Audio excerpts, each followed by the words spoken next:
I just Googled it. This is Al Carney. I want to welcome all of the members and staff and guests to the July meeting of the Board of the Dormitory Authority of the State of New York. Really pleased to have folk here because we are dealing with a temporary revision in the open meetings law. We need to have a notification read. Mike Cusack has that notification, and after that, we will poll a membership to see who's with us. Mike? Thank you, Mr. Chairman. On March 7th, 2020, Governor Cuomo declared a disaster emergency in the state of New York due to the outbreak of the novel coronavirus, or COVID-19. Pursuant to Governor Cuomo's subsequent Executive Order 202.1 dated March 12th, 2020, as extended by Executive Orders 202.14, 202.28, 202.38, and 202.48, today's meeting of the Board of Directors of the Dormitory Authority of the State of New York, or DASNY, is being conducted telephonically and by video conference. Executive Order 202.1, as extended, provides in relevant part that Article 7 of the Public Officers Law, known as the Open Meetings Law, is suspended through August 5th, 2020, to the extent necessary to permit any public body to meet and take such actions authorized by the law without permitting in-public in-person access to meetings and authorizing such meetings to be held remotely by conference call or similar service, provided that the public has the ability to view or listen to such proceeding and that such meetings are recorded and later transcribed.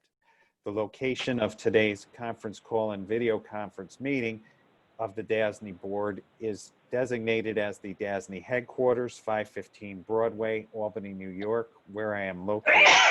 Notice of this meeting has been posted in the standard locations that are publicly accessible. Notice has also been posted prominently on the DASNY.org public website in accordance with EO 202.1 as extended and the DASNY bylaws. An audio and video recording of today's meeting will be accessible from the DASNY website, www.dasny.org, not later than 2 business days after the close of the meeting, and today's proceedings will also be transcribed and posted as soon thereafter as reasonable and practicable under the circumstances. I will now turn the meeting over to my colleague Kim Nadow, who will conduct a roll call. Thank you, Mr. Chair. You're welcome.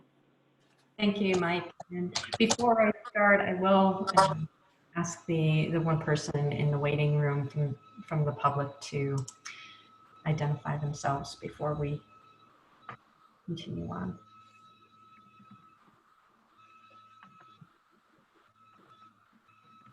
Good morning, Rennie. Can you hear us okay?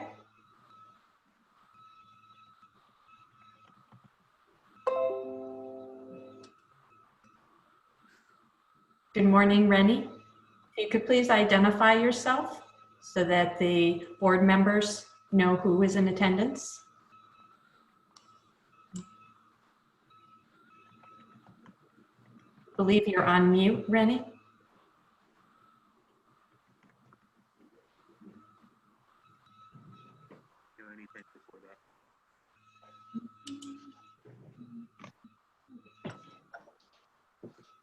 Rennie, if you could identify yourself for the board members. Just an interested community member, Brenda Page, based in Brooklyn, Energy Infrastructure Partners, I do a consultant in the clean energy space. Thank you very much. Well, welcome to the meeting. This is Al Carney. You're coming in and out, but we heard your identification. Welcome. Yes, and I do have you on mute. We ask people that aren't participating in the meeting to stay on mute so that the reception is better for those participating. And with that, we have with us all of our board members this morning. Our chair, Al Carney, John Johnson, John Gardner, Joan Sullivan, Harry Romsky, Wellington Chen, Carol Snyder, Adrian Korzicki, Brian Chesnicki, Tracy Raleigh, and Janice, I'm apologizing, I don't have your last name in front of me. McKinney. McKinney. Thank you. Thank you very much, Kim. It's great to have a full house. It warms my heart to know that everybody could make this meeting, found the time, made the time to be here. Again, welcome to the members, staff, and our guests. Where I am, it's going to be 94 degrees today, moderate humidity. It's a perfect summer day, bright and sunny, and I won't even ask the rest of you what the weather's like where you are, because it couldn't be as good as it is here. A special welcome to our newest now voting member, Janice McKinney. Janice, I believe you took the oath of office Yes. since the last time we were together on the phone. Yes, I did. Well, then you are full-fledged now, and should certainly feel free to participate to the extent you choose to do that. The agenda today is deceptively short. It looks like it's going to be a short meeting. It isn't likely to be, because we have a big presentation planned for the members. I will get to that when we get to the President's report. First order of business, of course, is the approval of the transcript of the June 24th meeting. You all have had a chance to read that transcript. Are there any proposed revisions? I have a question. Why is it a transcript as opposed to minutes? Because it's recorded, John, I assume, but I don't know the answer to that. Is there, and is it an important answer for you? No, it isn't. I was expecting Mike Cusack to jump right in and say, but he didn't, so it's fine. Just leave it. I was on mute, John, and I apologize. The answer is that the executive order uses the word transcribed. So we're just conforming to the alternative procedure that the governor outlined in the executive order. So when we approve them, they have the same effect as minutes. That is correct. Okay. Terrific. Thank you, Mike. It's the June 24th meeting. Are there any proposed revisions? Hearing none, rather than asking for aye votes, may I have a motion, please, to approve? So moved. Is there a second? Second. I'm sorry, who was the second? For the record. I did too, but I think Joan did as well. So you can pick. Well, then who moved it?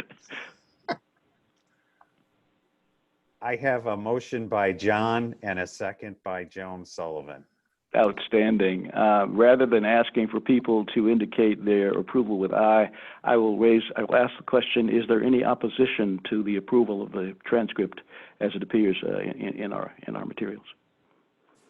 Hearing none, the motion is approved unanimously. We then move to the adoption of financing. I'm sorry, we first go to the Finance Committee report. Mr. Romsky. Thank you, Mr. Chair. We met yesterday, Finance Committee met yesterday. All members were present by way of Zoom. We first adopted the meeting minutes from the May meeting of the Finance Committee.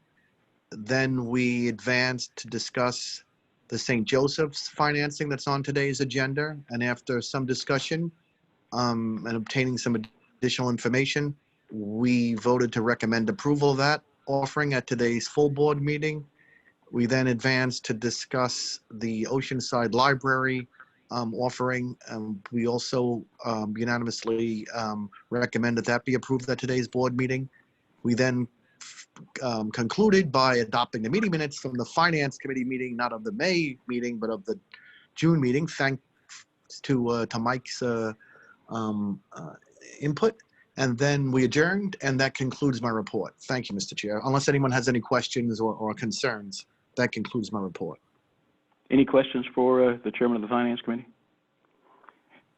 Hearing none, then we will move to the adoption of financing documents and that resolution to be presented by the President. Thank you, Mr. Chairman. I appreciate that, and good morning to all of you this morning. Behind tab 3, you will see a resolution for St. Joseph's College. The transaction summary will be presented by Steve Kozier of DASNY, as well as Megan Burke of Mintz Levin, and Michelle Hutchinson, Esquire of Brown Hutchinson, our co-bond counsel. Steve? Thank you, Ruben. Good morning. Staff is requesting the board to adopt documents for fixed and/or variable rate, tax-exempt and/or taxable bonds in an amount not to exceed $17 million with maturities not to exceed 31 years on behalf of St. Joseph's College. At the January 8th, 2020 meeting, the DASNY board adopted a resolution to proceed for the college in an amount not to exceed $32 million to refund the college's Series 2010 bonds and to finance a portion of the cost of constructing a new student center. Subsequently, at the March 4th, 2020 board meeting, staff reported that the student center required local approvals that were going to delay the new money issuance. Rather than waiting until these approvals were in place to do the refunding and the new money issuance together, the college bifurcated the transaction.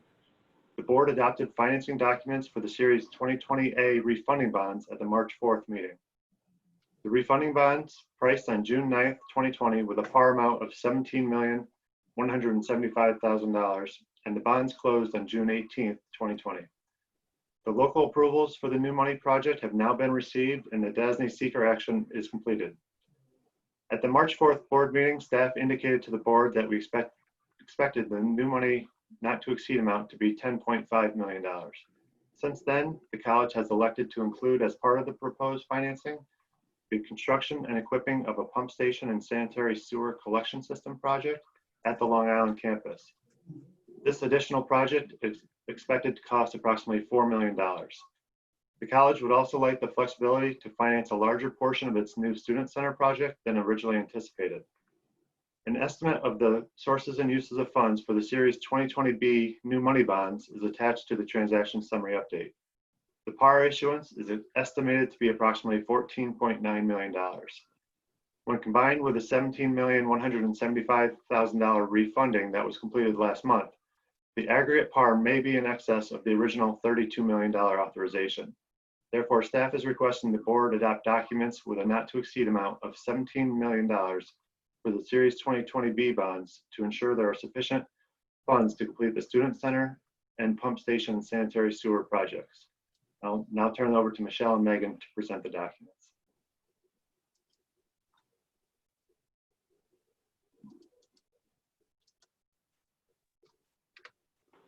Michelle, Megan, and welcome to the meeting. Thank you for being here. Oh, I'm sorry, I was on mute. Good morning, everyone. I'm hoping that each one of you and your respective families are doing well during these challenging times and continue to stay well. With respect to the financing documents, DASNY adopted the St. Joseph's College Revenue Bond Resolution in 2010, which authorized the issuance on a parity basis of multiple series of bonds at one or more times. On June 18, 2020, DASNY issued the St. Joseph's College Revenue Bond Series 2020A to refund outstanding bonds. Before the members for their consideration is the adoption of a series resolution authorizing the issuance of up to $17 million of Series 2020B bonds on behalf of St. Joseph's College to fund new projects on the college's Long Island campus, as just was described by Steve Kozier. The Series 2020B bonds will be special obligations of DASNY, secured by the pledge and assignment of revenue and the monies and investments held in the funds and account, established by the resolution. The series resolution delegates to certain officers of the authority to finalize the terms in accordance with certain parameters, including that the Series 2020B bonds mature no later than 31 years from issuance, and to enter into a loan agreement and other transaction documents. DASNY and St. Joseph's College, New York will execute a loan agreement in connection with the issuance of the Series 2020B bonds, which will require the college to make timely payment of debt service on the Series 2020B bonds and to pay DASNY's fees. The college's obligation to make payments under the loan agreement will be a general obligation of the college and secured by a lien on pledged revenues consisting of tuition, fees, charged to students for academic instruction.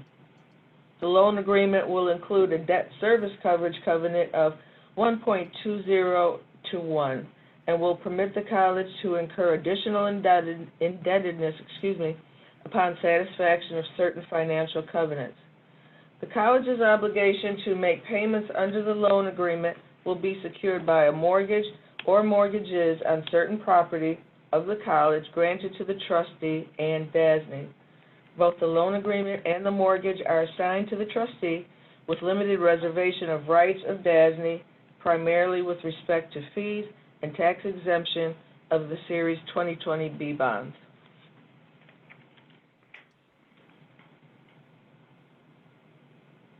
Any questions? None here. Thank you, Michelle. Thank you. Megan? Michelle took care of everything, as you guys may not remember, because a lot's happened since the March board meeting. Michelle was down with the seasonal flu at the March meeting, so we decided she would take the lead here, but we're happy to entertain any questions. And I'm glad to see all of you. So am I, Megan. Thank you. Are there any questions for Michelle or for Megan or for Steve? Hearing none, the resolution appears just beyond the middle, after the transaction summary, actually. In my packet, at least, I'm going to assume you all had a chance to take a look at it. Unless there is some objection to the form of the resolution, may I have a motion, please, to approve it? So moved. That is Jerry? What? No, Wellington. Oh, Wellington, thank you very much. Is there a second? I'll second it. Is that Beryl? Yes, it is, Al. Good morning. Thank you very much. Good to have you. Good to have you with us. Rather than asking for an approval vote, I'll ask for an opposition vote. Are there any members who are opposed to the approval of this resolution? Hearing none, the motion passes unanimously. The resolution is approved. And thank you all very much. Mr. President, we have a resolution to proceed with a new financing. Yes, thank you, Mr. Chairman. Behind tab 4 is a Oceanside Library transaction summary, and it will be presented also by Steve Kozer. Steve? Thank you. Here the board is being asked to adopt a resolution to proceed for 30-year tax-exempt and/or taxable fixed and variable rate bonds in an amount not to exceed $35 million for Oceanside Library. The library is an association library which has been serving the residents of Oceanside Union Free School District for over 80 years. This will be DASNY's third issuance on behalf of the library. DASNY first issued bonds for Oceanside Library in 1995, and the library refunded those bonds through DASNY in 2005. The Series 2020 bonds will be used to expand and renovate the library building to accommodate the modern use of the facility and to acquire an adjacent parcel of property that will be converted into additional parking. Bond proceeds may also be used to currently refund the library's Series 2005 bonds, which there is $1,370,000 outstanding. The refunding is expected to result in net present value savings of approximately $103,000, or 7.5% of the bonds being refunded. The term of the refunding bonds will not exceed that of the bonds being refunded. Authorizations to pledge funds raised by taxes for amounts required under DASNY loan agreements were approved by voter referendums held on November 30th, 1994 and June 16th, 2020. Funding for the library comes from real property tax revenues levied by and collected by the town of Hempstead. Taxes collected by the town for the benefit of the library are paid as received to the school district. The school district sends to the library its full tax levy in equal monthly installments. Any changes to the tax levy are submitted to voters for approval. Once approved by the voters, the library's tax levy is considered an annual appropriation. If the library subsequently requests an increase and the voters defeat that request, then the appropriation reverts to the amount last approved by the voters. The bonds are expected to be rated AA3 by Moody's. Security will include a pledge of revenues and a lockbox. The lockbox requires the library to fund in advance a debt service account as tax collections are received. The school district will send all tax receipts directly to the trustee. A portion of the library's tax receipts will be set aside by the trustee to fund the debt service fund, and the remaining balance will be transferred to the library to be used for its operations. So in summary, the library has a predictable revenue stream, and the debt service fund will be funded through the lockbox mechanism ahead of bondholder payments. Staff requests approval of a resolution to proceed for a bond issue in amount not to exceed $35 million on behalf of Oceanside Library. Mr. Chairman. Thank you very much, Steve. Are there questions for Steve? Having heard none, may I have a motion, please, to approve the resolution? This is Brian, so moved. Thank you. Is there a second? Seconded. Wellington, thank you very much. Again, as a concession to the recording and the Zoom meeting, rather than asking for an aye vote, are there any opposed to the resolution as presented? Hearing no opposition, the motion carries unanimously and the resolution is approved. Thank you very much, Steve, for presenting. We move now to what is essentially the last agenda item, which is the President's report. Ruben? Thank you, Mr. Chairman. Certainly some good best for last things I could say, but I'll leave all those out. You know, I was actually thinking of saying something like that myself, but I decided that everybody else would laugh, and you wouldn't have liked that. I don't mind. I'm going to be fairly brief in the review of the written report. We had a meeting fairly short time ago, so you got an update on the COVID situation. One thing I do want to highlight in the report that I sent is we have a new development platform from Microsoft. It's called the Power Platform, and our internal staff used the Power Platform to develop an application for us for our screening that was very well received and very user-friendly. And I was learning that they had developed that on this platform in a matter of less than 8 hours. And so I was interested in what the platform could do for other parts of DASNY. And after some review, spending a couple hours on the phone with Microsoft and our team, we've decided to implement the Power Platform fully. And our first foray will be into replacing a grant system that was in the development process now. That grant system probably would have taken another year or so to develop, but also would have been a cost of $300,000 to $500,000 of development. Our team believes that we can do the same functionality with the Power Platform internally, and the cost of the platform itself is about $20,000. And so I'm pleased that we'll have this platform up and running. We have 2 people in the IT group who will be dedicated fully to understanding the platform. We've also tapped another person in our team who will be our business analyst, who will help functionality between business processes and the developers. And my expectation is that by our September board meeting, we will be able to demonstrate for you 2 or 3 applications that they have developed. And this will be an ongoing development platform, allowing us to be more customer-centric, more efficient internally, less paper-focused, all at a very reduced cost and all internal, so that we can design applications that are very specific to DASNY. So I am personally very, very excited about this platform and look forward to it being implemented. The other thing I wanted to mention, and had some input from 2 of our members, our staff members, is on our public finance team and our construction team. I want to make a joke that Portia Lee and Steve Curl have the shortest arms in the group. They never pat themselves on the back, so I will do it for them. This week, Portia's group completed the SUNY restructuring transaction that we approved a couple of board meetings ago. I just can't emphasize enough, one, how important this transaction is for SUNY. The dorm program, as you all know, relies strictly on dorm revenues to pay bond debt service. And with the unknowns of COVID, this transaction has taken off the table the next 2 years of debt service for them to have to worry about as they worry about other parts of functioning and restructure those externally.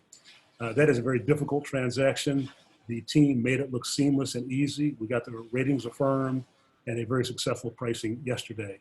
And with that, I'm going to turn it over to Portia for her report on public finance. Portia? Thank you, Ruben. Just a brief market update. Total new issue supply is currently about $209 billion year to date. That's approximately 19% higher than the supply level seen at this time last year. Total supply for this week is expected to be heavy at about $13.7 billion. Top-rated municipal bonds were stronger across the curve on Tuesday, with the 10-year and 30-year AAA MMD yield both down by 3 basis points to 0.78% and 1.5% respectively. U.S. government bonds were also stronger, with the 10-year Treasury decreasing by 3 basis points to 0.61, and the 30-year decreasing by 3 basis points to 1.3%. Municipal bond funds reported inflows of $1 billion for the week ending June 8th. 1-year, 10-year, and 30-year MMD have decreased by 6, 10, and 13 basis points respectively since the June board meeting. Just a note on our activity. I'd like to note that we've been very active in the market. Last week, we priced the St. Lawrence Lewis BOCES transaction. As Ruben mentioned, we were in the market yesterday with the SUNY Dorms transaction. We had a very successful pricing and achieved very favorable rates for SUNY. We move on to closing that transaction next week. And in addition, we are in the market today with Maimonides and New York Institute of Technology. One thing just on the SUNY Dorms transaction I'd like to mention is there was a typo in the series resolution for the SUNY Dorms transaction in the amount not to exceed. We're just going back and fixing that to conform to the bond counsel letter, staff report, and the discussion that we had at the board meeting. So just wanted to mention that. And that concludes my report. Thank you. Thank you very much, Portia. Any questions on Portia's report? If not, I'll move on to our other short-armed staff member, Steve Curl. We had a COVID situation at one of our sites, our construction sites, and Steve and his team did an excellent job. Thank goodness the staff member for DASNY who tested positive for COVID has been asymptomatic. However, Steve very quickly shut down the site, had people move off, had everybody in proper quarantine, and then was able to begin reopening the site, communicating with both the client as well as all of the subcontractors. I had a chance to speak to the CUNY, the client, and they were very pleased that in a difficult situation, not unexpected in this time, we'd have some of these come up, how efficiently and effectively Steve and his group handled that situation. And so I just wanted to highlight that Steve, quietly behind the scenes has really been doing great work on making sure that all of our field staff and subcontractors and contractors are following protocol and being as safe as humanly possible in the current environment. With that, I'll turn over to Steve for his construction report. Thanks, Ruben. Good morning, everyone. I have just a brief report, a couple of items I want to highlight. I'll start with the SUNY program in the summer of 2020. We have 6 capital projects that are progressing toward completion, substantial completion. I visited 4 or 5 of those over the past couple of weeks. Up in Plattsburgh, Kent Hall is in very good shape. Should be no problem to open for the students in the fall. The same goes for Oneonta Huntington Hall. I was there yesterday, also in very good shape. SUNY Cortland, Casey Hall, another renovation, is close. We're optimistic, and it should be okay in time for the fall semester. SUNY Oswego, Fennell Hall. This is a 10-story gut reno. This will be a close call. We should be okay toward the end of August. The tricky thing here is, we shut these projects down for a month, and the colleges want the students back earlier than we had projected based on the adjustment to the fall semester at many of these schools. So that one will be tricky to finish up. The same holds for SUNY Poly. That's the new build, the Net Zero project. That'll be very close call as far as finishing on time for the fall semester. And Alfred Mackenzie Hall, that one is scheduled to open for the spring semester of 2021. And so far, so good. As far as the 31 summer projects, they're all moving along rather well. The total dollar volume there is $40 million. Just looking ahead to summer of 2021, we did receive word from SUNY, I believe it was last week, that some of the projects that were suspended could now advance, at least through design. So we are trying to build up our summer 2021 backlog and pipeline. More to come as far as whether or not we can move those projects beyond design into construction. As far as the budget bulletin goes, last week was actually a very good week for DASNY. Our customer agencies requested of New York State DOB projects that they were looking to have exempted from the budget bulletin. That happened about 2 months ago. And last week, we heard from 3 of our customer agencies, CUNY, OMH, and OASIS, that they had received a response from DOB. CUNY had 51 projects approved to progress. That was either into design or into construction. OMH had 13 additional projects and OASIS had 8. So there seems to be some process here now that's been better defined for us and for our customer agencies. The customer agencies request certain projects to be exempted from the budget bulletin. Now it appears as though DOB is taking on those requests and entertaining those and communicating back to the customer agencies their approval of some subset of the requested project list. You know, we're hoping this is a reoccurring event. It happens every month or 2 months, and you know, we can continue with our work. As far as New York City OMB goes, the city-funded project suspension remains in place. Despite the fact that the city put a new budget in place on July 1, we really haven't received word from our customer agencies who have city-funded projects on whether or not these projects can resume. Included in that are a number of CUNY community college projects and of course the big FIT project. On that note, we did receive New York State DOB approval to advance the FIT new project. Now we're just waiting on the city approval. We do have bids. The bids have been extended. There are 2 bid packages for that project. Both have been extended by the contractors to July 30th. So we're hoping that the city will approve that project prior to them, and we can get those contracts in place.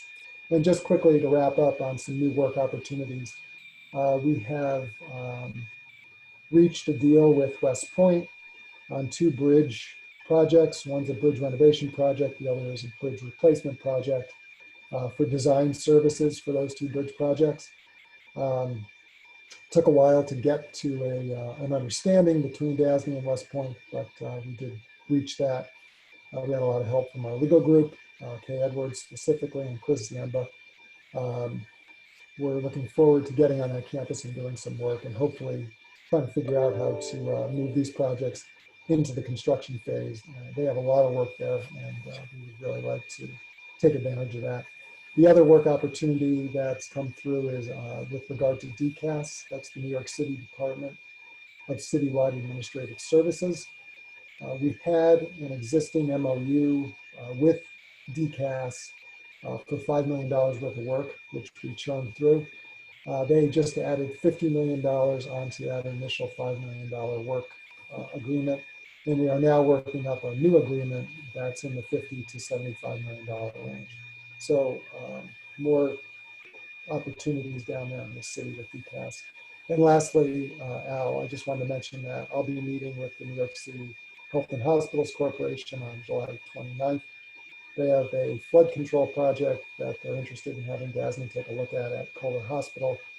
As you know, and others who have been around a bit, we've done a whole lot of work for HHC, who now goes by the brand H&H. And we're looking to get back in with them to try to help them advance their program. That concludes my report.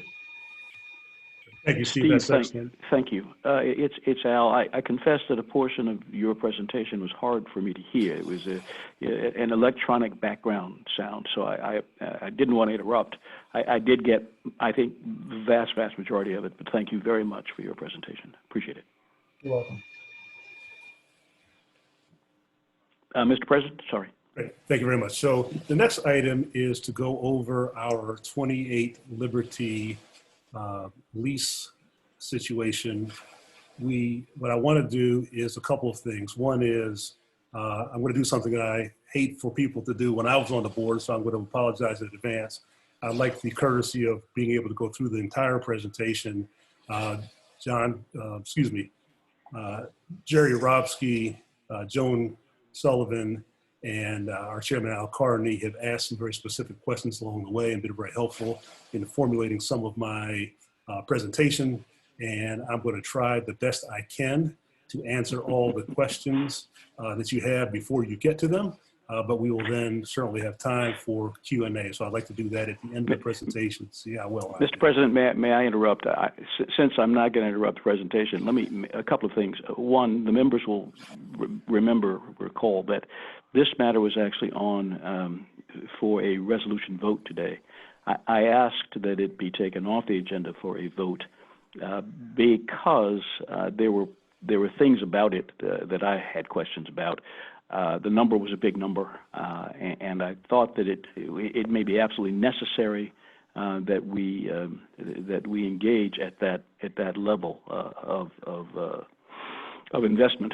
But I wanted to make sure that everybody had a chance to hear this presentation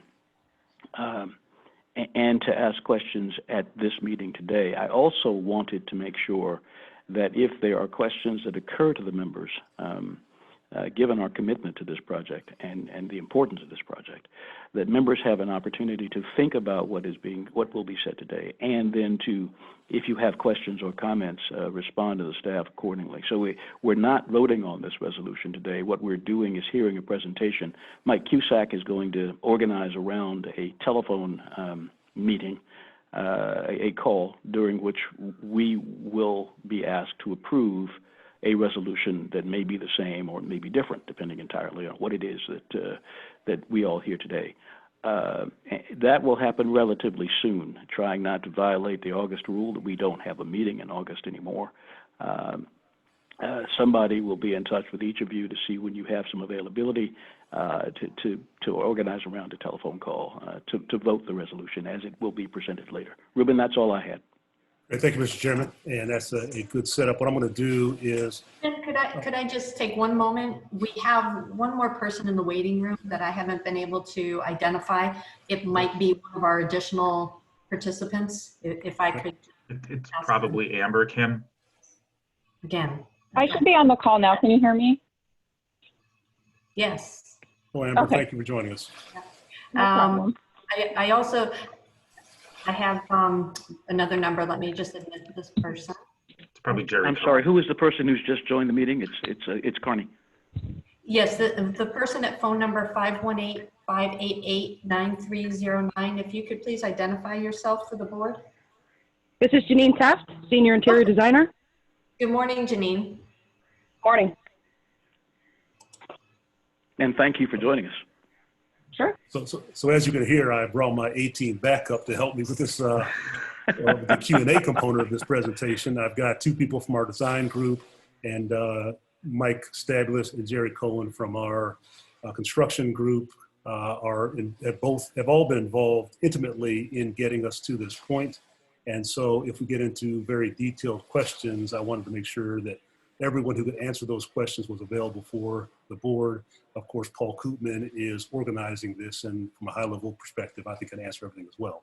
What I want to do is give you some context as to what we'll be asking you to pass at some point in the near future, and a little bit of why we are here at this time frame. I then want to step back and just go through a history of how we got to 28 Liberty for the board members who are not part of that process. And then I will get into some nitty gritty around from the time I started in December to today, where we are and the cost allocations, the work we have done to make sure that we are responsible for getting where we need to get to. as all of us personally and professionally have said, I'm sure more times than we want to, if we knew then what we know now, we might have made different decisions. And so we are in a situation where we have signed a lease for 28 Liberty. We are going to be moving into that building, hopefully the first week of January. And what we need to do now is get approval for the alternates that we need to fit out the building to meet the specific DASNY design needs, to do the furnitures and fixtures for that building, get the IT infrastructure put in place, and to pay for the cost of move. From a board perspective, you would typically be asked by boards by statute to approve any purchases over $300,000. What we're asking is to combine that package into a not to exceed number so that we're not coming back to the board with each purchase, but each purchase will be a component of the move process. And again, will be outlined in this presentation, and you'll have any information you need about that. But that's why the board is being asked to approve the big number as opposed to do the incrementally. In addition, the chairman and myself have to approve the movement of these funds from the reserve fund to the budget, the capital budget. And I don't want to speak for the chairman, but I am certainly be more comfortable having everyone transparently understand what we were doing, why we were doing it, and how we were doing it before we authorize, based on 2 signatures, moving $3 million from one bucket to the other bucket.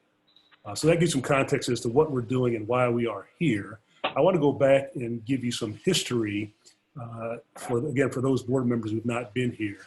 I think this really starts back in 2007, 2008, when probably John Johnson was the only board member who was around then. There was some conversation and a lot of work done about moving the DASNY headquarters for Metrotech in Brooklyn. That got all the way to a resolution. That resolution included the design and fit out approval for $6.5 million of estimated cost at that time. Ultimately, clearly, the decision was made not to move to Metrotech and to renew the lease at One Penn Plaza. As the One Penn Plaza lease became evident or started to get to its expiration, the staff and board decided to do a real estate evaluation to see were there other options that would be better functionally as well as more cost effective than to remain in Penn Plaza. And we anticipated that at that time that the One Penn Plaza lease would escalate significantly given the difference in the real estate market from the beginning of the lease to the end of the lease. That One Penn Plaza lease terminates August 31st of this year, and we fully intend, and I'll discuss more later, to be out of the building on August 31st. So mid 2018, internal staff began looking at options and began engaging the board in discussions. In early of 2019, there was a real estate study that was completed, and interestingly enough, on July 17th, 2 days from the day 2019, a year ago, this board created a real estate committee on an ad hoc basis to assist with identifying the final and evaluating the final options for either staying at Penn or relocating. Jerry Romsky was and still is the chairman of that ad hoc committee. Given his vast real estate background, the board at that time determined that he was the best person to evaluate. So that committee, the staff and the former executive director spent a lot of time looking at different options and ultimately settled on the 20 Liberty space as being the best functional building from a location, cost, and what we're trying to accomplish as it relates to DASNY going forward. And given the cost savings, we estimated, or they estimated, someone estimated at that time that $15 to $17 million over the life of the lease would be saved by moving to that space. Additionally, we recognize that the furniture and fixtures in One Penn Plaza, whether we stayed or left, would have to be upgraded at some point. And so the determination was made that when we move to the new building, we should not only do the fit outs necessary for IT and cubicles and such, but also all other furniture and fixtures would be replaced and upgraded at that time. Gives us some cost efficiencies, move-in efficiencies, and will get us into a space that, that looks great. When I was joining the board in DASNY in December of last year, I had a conversation or two with Gerard Bushell, the former president and CEO of DASNY, as well as Mike Corrigan, who was the former vice president of DASNY, about the move. They gave me a full briefing on the background, what the expectations should be around the cost of the move and the benefits, both financially as well as this is really an A1 space for us to be located in at a cost that is competitive with other areas, and certainly much less than if we stayed at One Panda Plaza. During that conversation, it was certainly discussed with me how much the move would be estimated to cost all in with FF&E and moving. And the ranges that I was hearing at that time was between $2.5 and $3.5 to $4 million, depending on the final bid out. Again, that was just a projection at the time. They also identified where the funds would come from reserve perspective. So there would be a capital cost, not an operating cost. And we talked about the timing for the move, which would coincide with the August 31st move out. One place where I made a mistake in working through this process is I assumed that the board had been actualized around that number and the move number. But I really should have done more research on that, and for that, I take full responsibility. The other thing I take no responsibility for in that is the COVID situation. Clearly, when we went into the COVID situation, our ability to move into that space was delayed. In early March, the governor had an executive order, part of which meant that we could not even bid out the work to see what it would cost us to get where we need to get to. We had the conversations with the landlord about delaying the build out. Paul and the landlord stayed in constant communication during that period of time so that we understood what the time frame would be. Originally, we were projecting to move in sometime in February, and we made the decision that we communicated to the board that we would all work from home, irregardless of what the City of New York COVID protocols were, until we moved into the new space. That working from home, depending on when we move or not, is estimated to save us approximately $1 million, maybe a little bit more. And so from a savings perspective, we have locked that in with our decision not to move back into Penn Plaza and pay rent there on a month-to-month basis, but for all of our New York City office to work at home or from the field. So that brings us to contextually December 4th, we started working through with the staff, design folks, what do we need to have in the new space to make it what we want DASNY to be.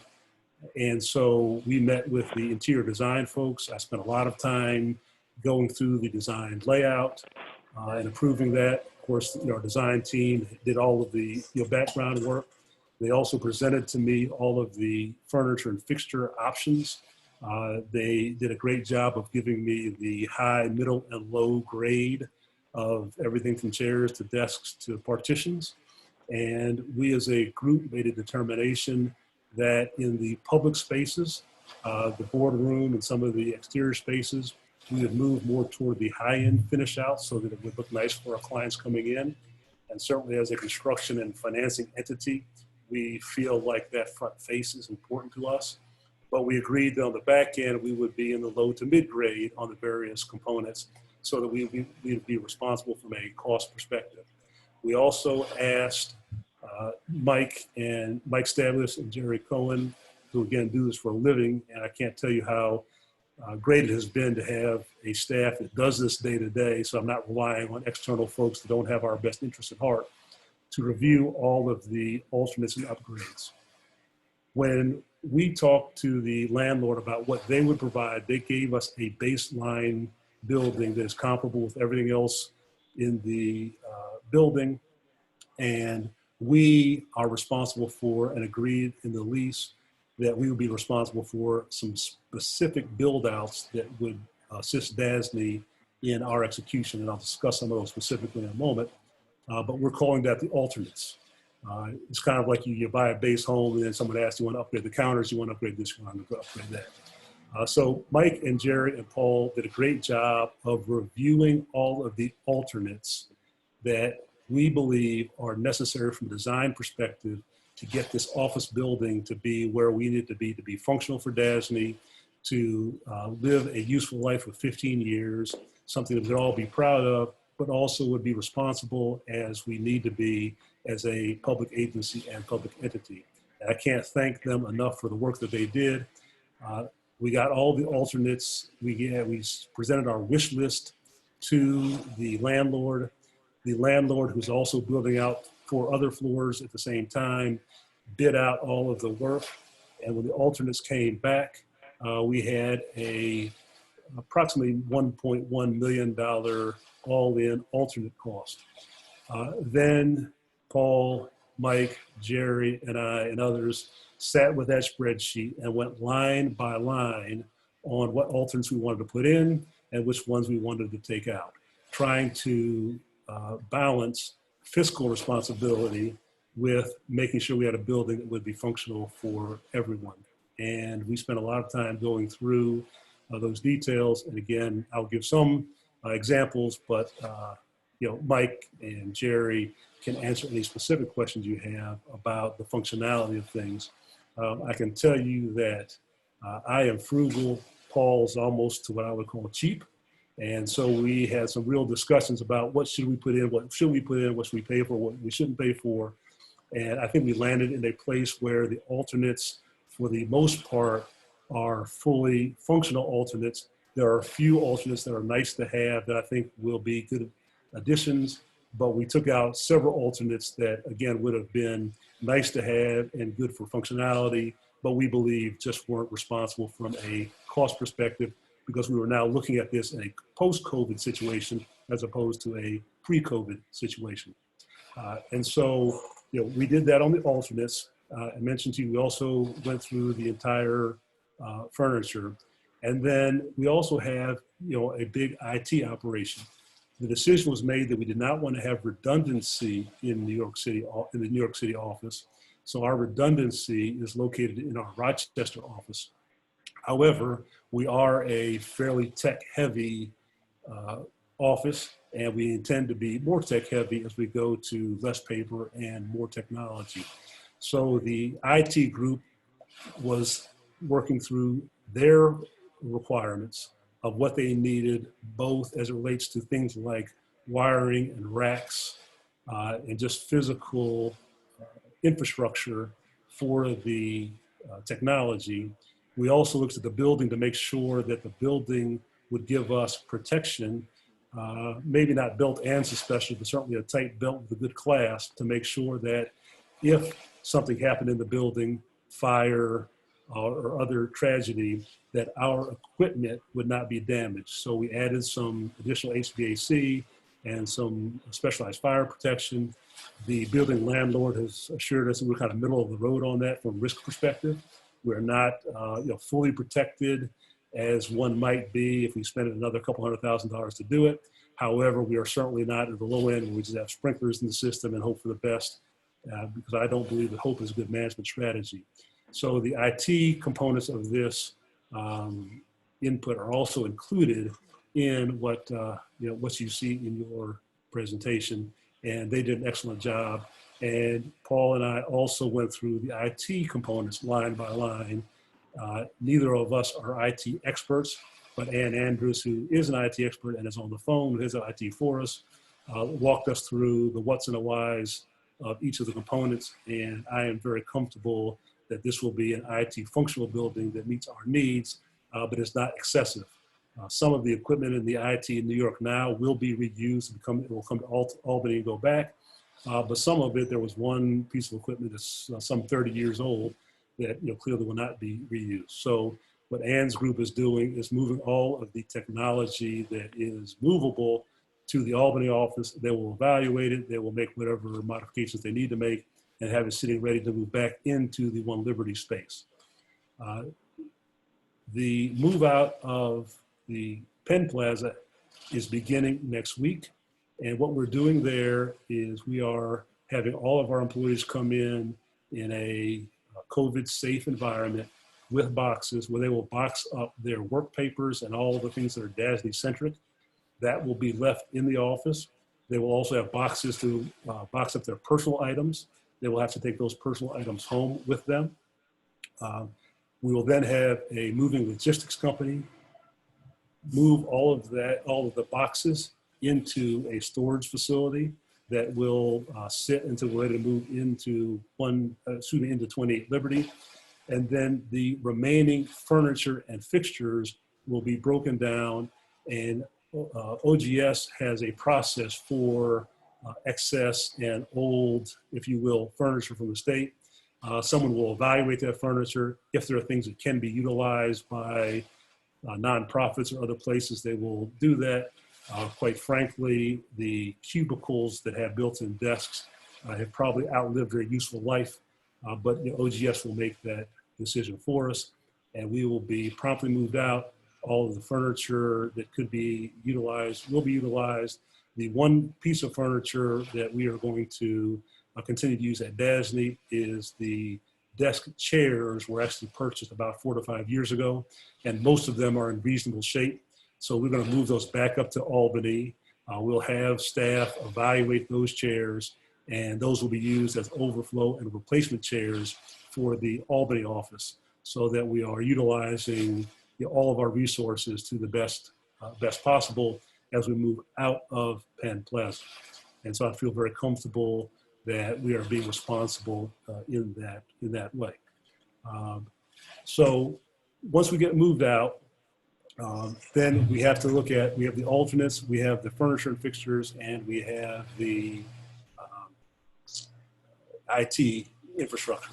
So what I'll do now is I'm going to open up my other computer and go through a couple examples of alternates and such, so that you can get some examples of what is in the cost. Give me 1 second.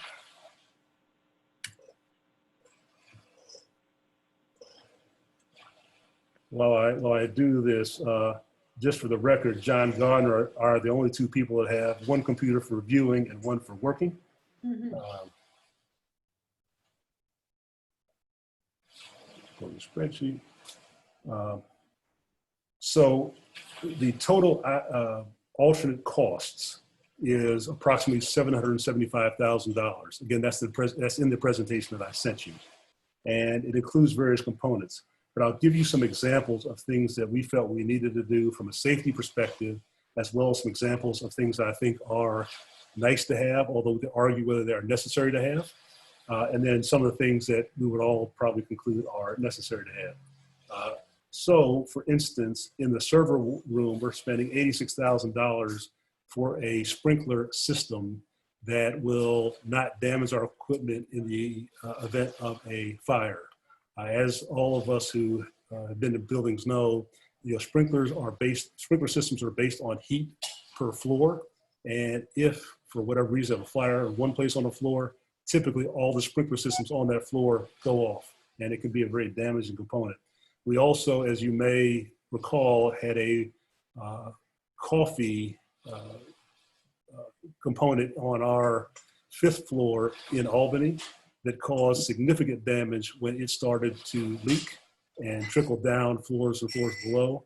And we wanted to make sure that if our 53rd floor customers did not do what they needed to do, that our computer system would not be wiped out. Again, we just think it's responsible to do that. On the nice to have that we could cut out, but I think adds a lot to what we're trying to accomplish as DASNY, we're spending $27,000 for a coffee bar and a wellness room.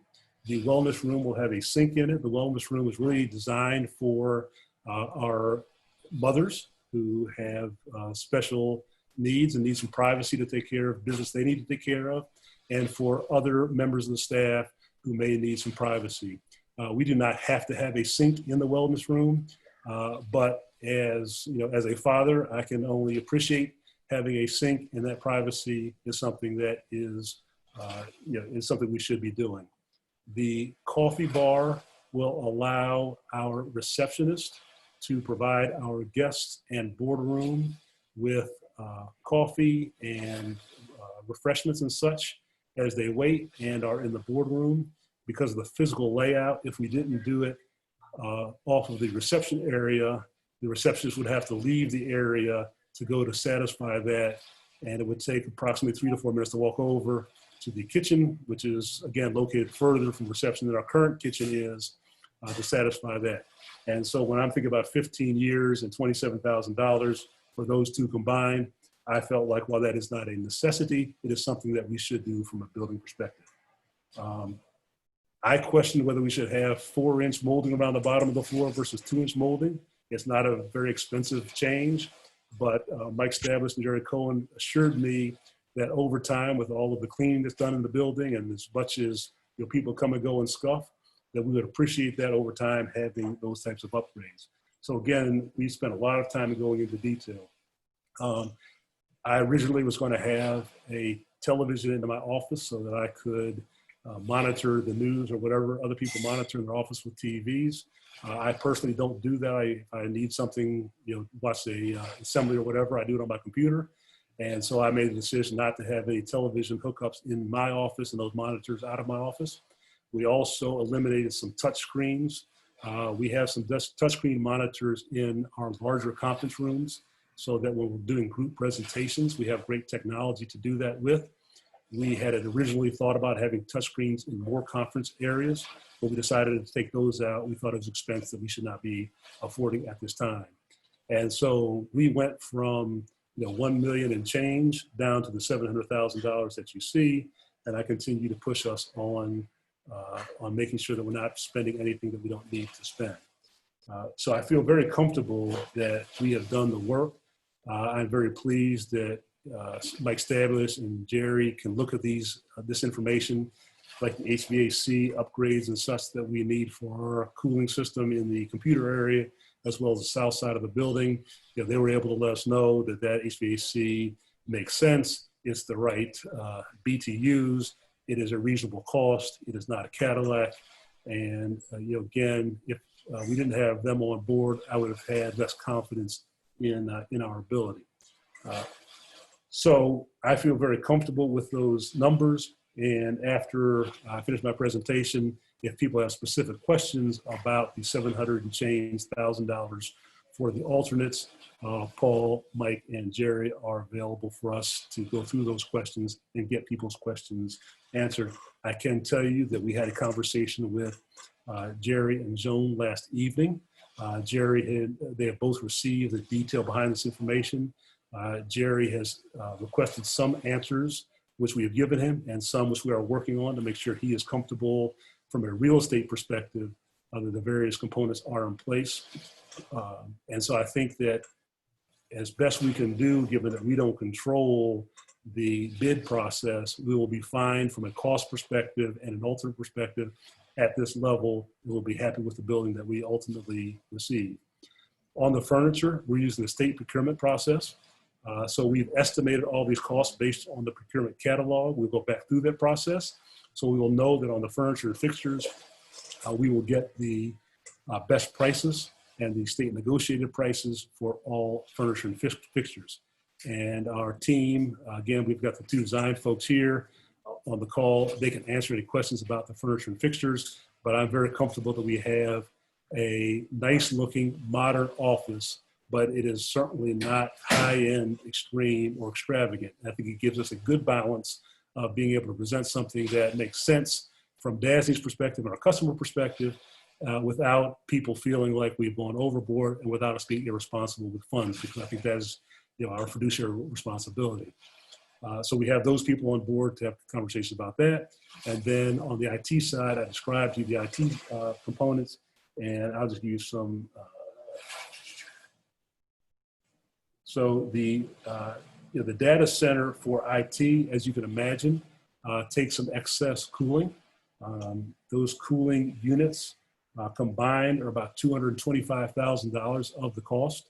Again, Ann, working with Mike and Jerry, made sure we had enough cooling so that we wouldn't get a situation where we're down because of overheating. Again, if you could just imagine, it's a small room with a lot of electronic components in it. And so the heat generated there is much higher than anywhere else in the office. We also have wiring, both labor and the wire components themselves built into this $3 million not to exceed number, so that we won't be coming back either asking for authorization for additional expenses or get surprised, and we will not have to take out of operating expenses the cost of the installation of some of the specialized computer equipment. On the accounting side, and where does the funds come from? As I mentioned back in 2008, it was determined that the fiduciary fund would be utilized for the design and fit out of the then Metro Tech relocation. The board approved that resolution. They determined ultimately not to move in there, but once that was determined as the location for those funds, as we looked at this lease and contemplated moving, the former president CEO and former VP went back to that resolution and said we should continue to use and allocate those funds for this purpose. Those funds will be transferred on Chairman Carney, my signature, to a capital budget that will then be used to do the full build out.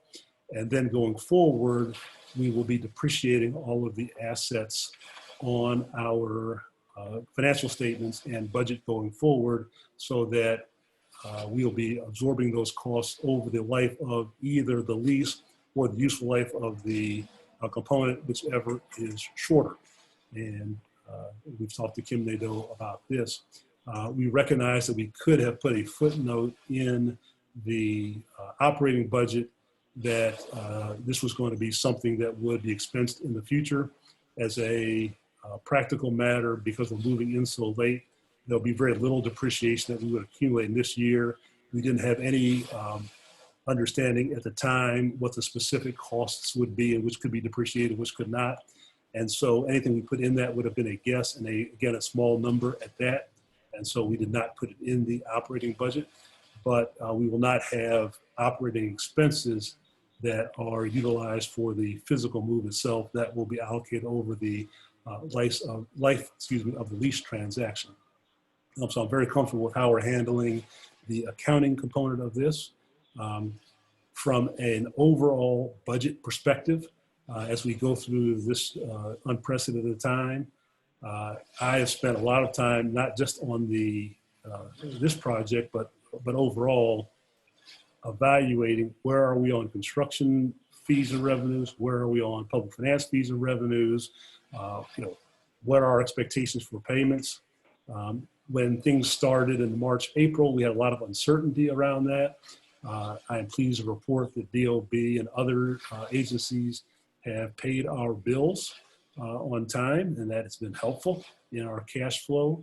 Also projecting out, I feel very comfortable that we will be able to meet our operating expenses. I don't feel comfortable enough to take the foot off the brakes on expenditures, and so we continue to be very conservative around expenditures. And again, Paul approves most expenditures that come through, but I've alerted him and the whole executive team that unless it is a necessary expense and we needed to do it now, we shouldn't do it. And if it is an expense that falls outside of that, but someone wants to do, they need to get my blessing to do that. Again, from an operating perspective, I would not typically be in the minutia like this, but I think in this time, it is something that is important that we continue to save as much as we can. But I also believe that in reviewing all of our budget forecasts, our revenue forecasts, the $1 million savings plus from our delaying the move-in and keeping the work from home, the savings that we have from non-essential travel being curtailed, the savings we have from not filling positions to replace retirements or filling positions that have been posted but not filled yet, that we will get sufficient budget savings to be able to absorb and give us some cushion on an operating perspective. We also have sufficient reserves to carry us for a short term, not for a long term, but certainly if we have a short-term hiccup or need to work with DOB around delays, I'm not concerned about a cash management issue if we need to do some things from a cash management perspective. So all in, I am very pleased about where we are. So let's talk about timing and why we're making this decision here. As I mentioned, we originally expected to get our alternates bid out in early March, which would have meant that at the April or May board meeting, we could have come back and had this conversation and then made this decision later. Unfortunately, that did not happen. The building was closed down, as I mentioned earlier. And so, we did not get those alternate estimates until early in June. We were not in a position in early June to bring that to the June board meeting because we had not had a chance to review it and really do the detailed work that we needed to do. But during the month of June, the design and internal team that's on this project have spent countless hours making sure that we have what we need so we can go back to the landlord and get them to begin building out the space and the alternates that we need, and that we can begin ordering the furniture and fixtures, and that IT can begin configuring and bringing the equipment in that they need. So, again, it's unfortunate that we are here in a fairly tight time frame. And if I'd had more context around what the board was expecting or not expecting related to move costs, I know you all expected something, some move costs. We certainly would have addressed a more broad number at the last board meeting, and I apologize for that. That mistake will not happen again. But given where we are, given the detail we have, given the people that we have on the phone, I think I'm going to answer all of your questions. I know you're a governor's board and not a management board, so we're happy to get into as much detail and transparency as necessary. But I can tell you the people who know how to do this work and do it on a day-to-day basis have made me very comfortable that we have a very responsible and reasonable place. I know that optically it doesn't feel good in this environment to be spending $3 million in capital. Our alternatives are not great. The $15 million in savings over time and the current savings here will make up for it. And I believe that we are pursuing the most prudent avenue as necessary. And I wanted to make sure that the board had all the information and transparency that we could provide to you so that you can feel good about approving it. From a timing perspective, working back from August 5th is the last date that we have executive order approval to have a board meeting telephonically. So that's kind of the outside date I would like to work with. However, practically, logistically, if we could have a board meeting next week, that would help us stay on schedule to have our building ready to open in January. My hope is that we get the keys turned over to us in mid-November, that we push our internal folks to get things set up in November, December, and that the building is prepared for us to move into January 3rd after the, for us physically to move into as individuals, January 3rd after the New Year's holiday. With that, I will conclude my formal presentation and I will open up for questions. What I'd like to do, if it's okay with the board members, is I'd like to give the chair the first question round and Mr. Romsky the second question round, and then we can go around and answer questions from everyone else, but they've been intimately involved. And so I think any questions they have or anything that I did not cover, they can help with, you can help assist me with making sure we hit those points before we get to general board members' questions. So with that, Mr. Chairman. Mr. President, I feel as if I should stand up and applaud. It was, what a presentation that was. You can probably now take a deep breath. It's okay. Well, I can at least get a good night's sleep, hopefully. Yeah, well, yeah, I heard that. I actually wanted a couple of questions that are, as everybody on this call knows, I'm the least savvy real estate person on the phone call. I know very little about commercial leases and even less about things that are captions things that have captions like fit out. I Mike Stabulus is actually, and Mike, I know you're on the phone. Welcome. It's always good to have you.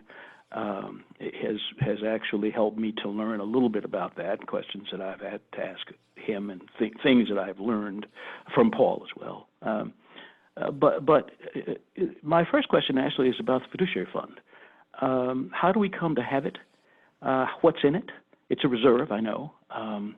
And I wasn't at DASNY when a decision was made to use the fiduciary fund for for what was proposed at that time, and late in the decade of 2000. Don't know how we got there. Not asking you to go back and haul out all the minutes, and maybe Kim, you have a better knowledge of that reserve. But why is that the right place to get the money?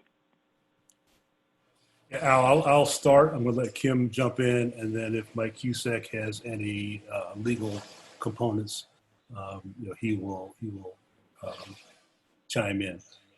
Over the years, DASNY, albeit a non or not-for-profit organization, over time has accumulated various funds, whether they were because we spent less on budget than we did otherwise, or we allocated the money to a specific purpose in the budget and decided not to utilize that, or we projected out that we would need reserve funds for some component. And so you can think about things like there's a fund that has been established that's fairly small for future technology needs and built outs that I think will be helpful to us going forward. There was a fund established a couple of years ago in kind of the $1 million range that was really designed to help with transitions. Recognize that DASNY has an aging workforce.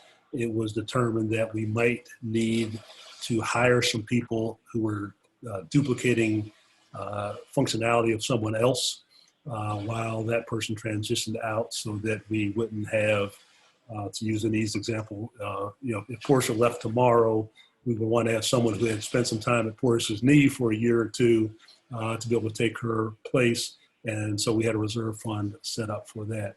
The FID fund, or fiduciary fund, FID fund, we talk about it, is in that category. And I'm going to turn it over to Kim to give some history as to how that fund was established. Thank you, Ruben. I wasn't around when it was established either. I have. Neither was I, Kim. Neither was I. Only John Johnson was. I'm much newer than you. But as I understand it from some information that Mike Cusack was able to provide from legal records, it was originally established under a different name, but it was retaining the fees that we would charge our private clients, so that we would have funds available if, when we were issuing general obligation bonds as opposed to special obligation bonds, those funds would be available in the case of a default by a client. We no longer have any of those funds available. We do, from time to time, we have small surpluses. We also have small losses. Excuse me, Kim. Year to year. Excuse me, Kim. Online. So Kimberly, we're missing a lot of what you're saying. It's not your fault, of course, but the electronics are slurring your voice. I don't know how we correct that, but I missed the last 2 or 3 sentences. Yeah. Try again, starting with the reserve funds accumulated from private clients. Thank you.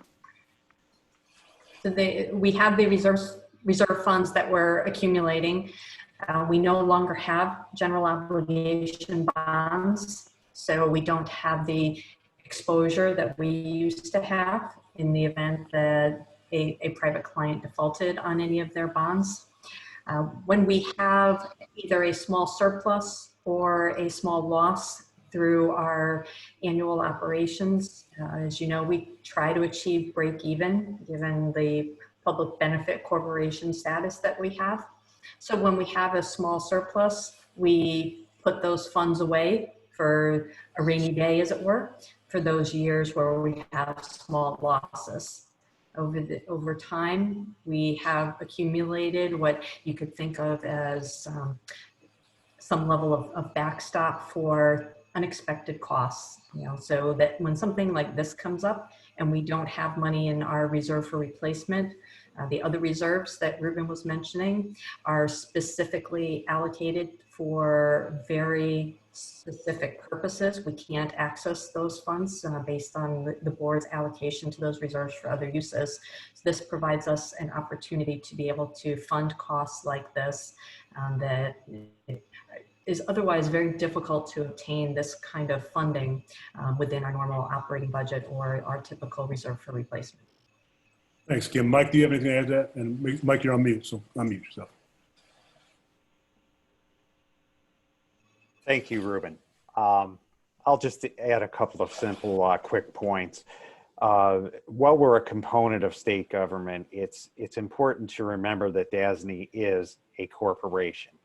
And legally and as a matter of standard corporate practice, it is standard procedure to set aside money for expenses, capital expenses that you're going to occur in the future. And so what we're seeing here and using here is completely normal and completely consistent with general corporate practice.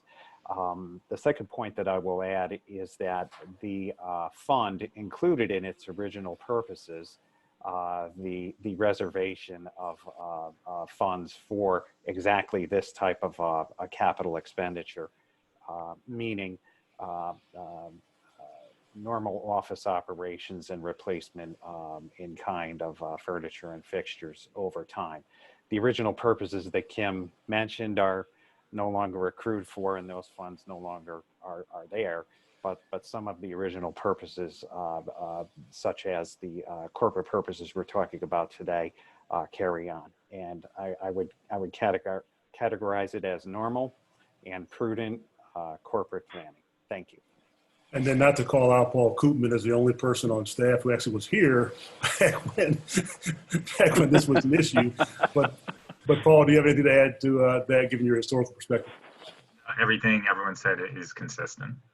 That this money, like Mike said, isn't for your day-to-day payroll expense. It's for potential capital outlays, things that Kim outlined and as we indicated. You do incur losses from time to time, and or gains where the money goes into that fund as necessary. Nothing more. Mr. Chairman. Thank you very much, Mr. President. I guess my basic question, and I've raised it with you, and I think you've addressed it actually in your report. As you know, I was concerned at the outset that the $3 million number was one with which I had no familiarity. I now understand that you and staff believe the board to have been well informed about that back whenever we needed to have the information. It just didn't happen that way. There's no reason for that, and there's no issue with that now. The number is $3 million. Is it prudent, in your view, for this board at this time in history, given the circumstances extant in New York City, to do this in one lump sum rather than in stages? That is, and I heard your response to that. I understand where you are on it. I raise the question for other board members to think about it. Are we? Is it prudent? Is the word that actually occurred to me for us to at this point approve a $3 million fit out plan when it is clear that in September, after you all have had a chance to spend some money, or October, that it's clear we could go back and spend some dollars. And approve through resolution some dollars then. And that's a question for you, but I'll hear anybody else who's on the phone on it. I'd like to respond directly to that. And Portia gives me a hard time about this all the time when I'm on financing calls. I'm one just to come with a recommendation straight and tell you what I think and be very clear on it. I quite candidly think, given where we are and given the type of expenditures, if we do not approve a $3 million today and come back in September, we will have a difficult time getting this building built out the way we need it to be functional. most of the expenditures are for things that need to be either built in as we're doing the construction now, $775,000 worth. That needs to be done now. We also need to begin issuing purchase orders for the furniture so that the furniture is available now. The majority of this furniture is modular furniture that has, if you can imagine a cube with a built-in desk and built-in components. So you can't just buy a desk and not buy you can't buy a cube and not buy the desk. So if we said, let's only purchase the things that we could put off and delay purchasing, that number will be fairly small. I won't give you a specific number, but it's in the $200,000 to $300,000 range. We need all of the wiring in, we need the HVAC in, we need the racks in. Now, we need all those things purchased now so that they can be ordered and delivered so that they can get a building delivered to us.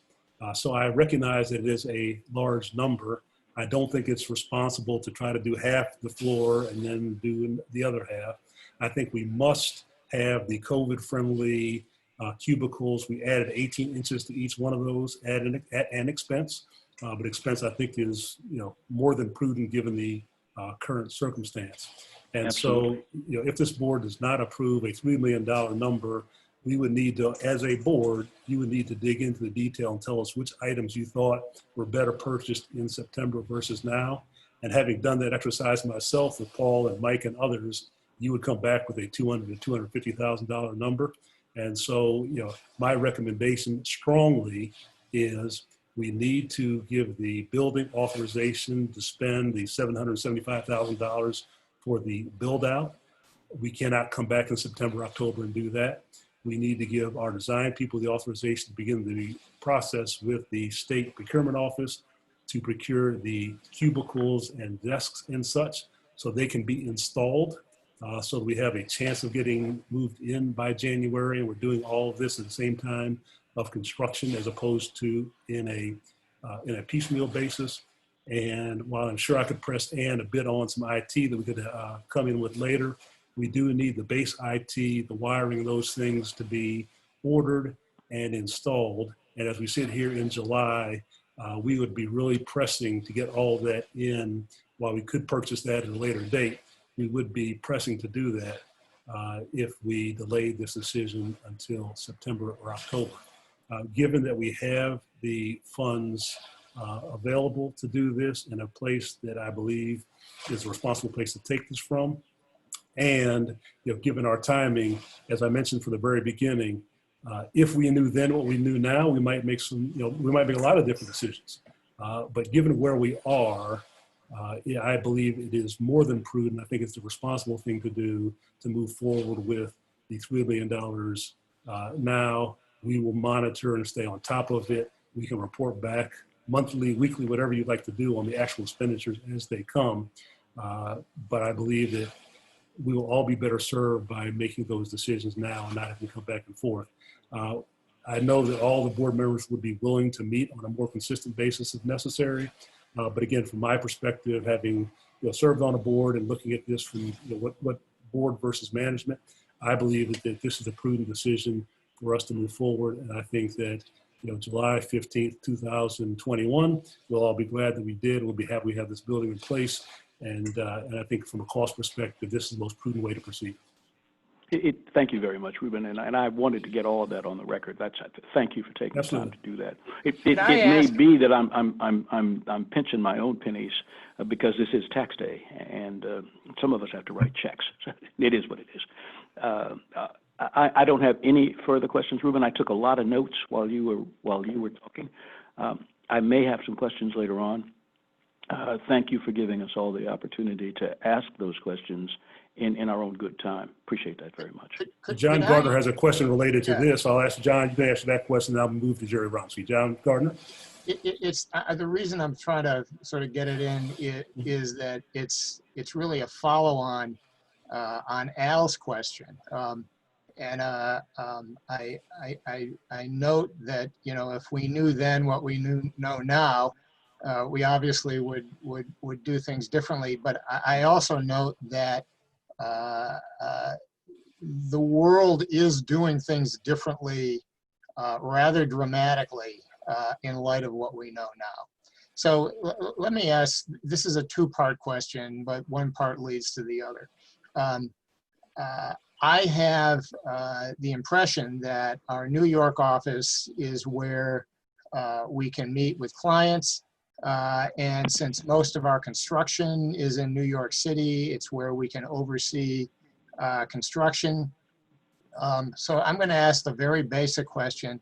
Why do we need the IT center to be in New York City at all? Why could it not be in Albany or in the cloud, or just, you know, why aren't we just using light computing in New York? So John, I may have glossed over this and I said it specifically enough. We are not having a computer center functionality in New York City other than what is required at a minimal level to provide the expertise, the technology, and the support in New York City. We used to have redundancy in New York City. We've moved that redundancy out of the city and to the cloud. We have several cloud-based applications, as you can imagine. And so if we were actually moving all of our IT for the redundancy into New York City, that cost will be much higher than this. So the cost that we have is, I'd say simply, there's nothing simple about it. The cost that we have for IT is specifically so that the offices, conference rooms have the Wi-Fi access and other things necessary so that we can function as an office. But for the most part, we connect into the Albany data center with redundancy in Rochester. I'm just, help me understand, why does that, and Paul Koopman looks like he's going to answer my question, why does that require $250,000 of air conditioning? Well, I'll let, so just the basic, I just want to jump in, was we are only supporting the network and the telecom. There is no quote data support. I'll let, I mean, the technical folks, Ann or Jerry, Mike, if you want to jump in on the cooling requirements. I'll let Ann go first and then Mike Stablish can get from there. Ann? Ann, are you on mute? Yes, I'm on mute, yes. Thank you, Ruben. For the IS equipment kept in the data center, as Ruben mentioned, we have moved all storage, all backup system, all applications, servers off the New York City office already. Some of them are unplugged, they just need to come back to Albany. The only thing we want to keep in New York City at this time is the equipment necessary for network access from inside the building, from offices, cubes, conference rooms. Like we will be doing board meetings in the boardroom. We want to make sure Zoom works from that room. So network connections for the office, phone service for the office. The office is big enough to have its own phone system. So there'll be phone in every cube, every office, every conference room, we need to provide phone service and security for internet access. There will be a firewall. So users in the office reach out to the internet, it goes through the firewall. Really, the function of the data center has been reduced to internet access, security, network access, so you can access their file shares and other applications on DASNY network, and the phone service, so the phone system. So the data center size has been reduced compared to what it was in Penn Plaza.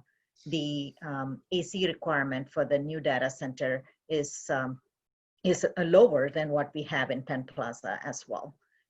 That is where we are. And we also have a little wiring closet that connects the data center to different cubes.